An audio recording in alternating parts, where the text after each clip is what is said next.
അയവ വല വിരിഞ്ഞ് വീണിട്ടുണ്ടേ. നമ്മളെ പ്രദീപ് ഏട്ടൻ ഉണ്ടാവും എന്നുള്ള പ്രതീക്ഷയിലാണ് ഇന്നും വീശാൻ വന്നിട്ടുള്ളത്. ഏട്ടനെ പിടിക്കാനുള്ള ലക്ഷ്യത്തിലാണ് ആളുള്ളത്.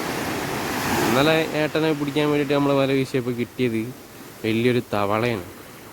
ഇപ്പോഴത്തെ വീശെല്ലാം എന്താ കയറി വരാൻ നോക്കാൻ മതി. വല വലിക്കുന്നുണ്ട്.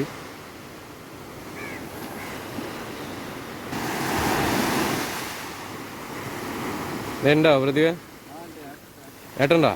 ആ ഏട്ട കിട്ടുമെന്ന് പറഞ്ഞാൽ ഏട്ട കിട്ടും. വേണ്ടില്ലേ? ഒരു ചെറിയൊരു ഏട്ട വന്നിട്ടുണ്ട്. ഏട്ട മാത്രമല്ല, പിന്നെ അതാ എരുന്തിൻ്റെ തോടുണ്ട്. നല്ല ഫ്രഷ് എരുന്തുണ്ട്. ഇന്ന് ഏട്ടനെ പിടിക്കുമെന്ന് പറഞ്ഞ് ഏട്ടനെ പിടിച്ചിട്ടാ. എത്രാമത്തെ ഏട്ടാ ഇത്? മൂന്നാമത്തെ ഏട്ടാ. ആ ഇന്ന് 3 കയറിയിട്ടാ. ഇത് എടുക്കുന്ന സാധനം കണ്ടില്ലേ? ഒരു ചെറിയൊരു മീഡിയം സൈസ് ആയിട്ടാണ്. കറി വെച്ചാലേ ഉഷാറാണ്. എങ്ങനെയുണ്ട് സാധനം? എങ്ങനെയുണ്ട്? പൊടിയല്ലേ?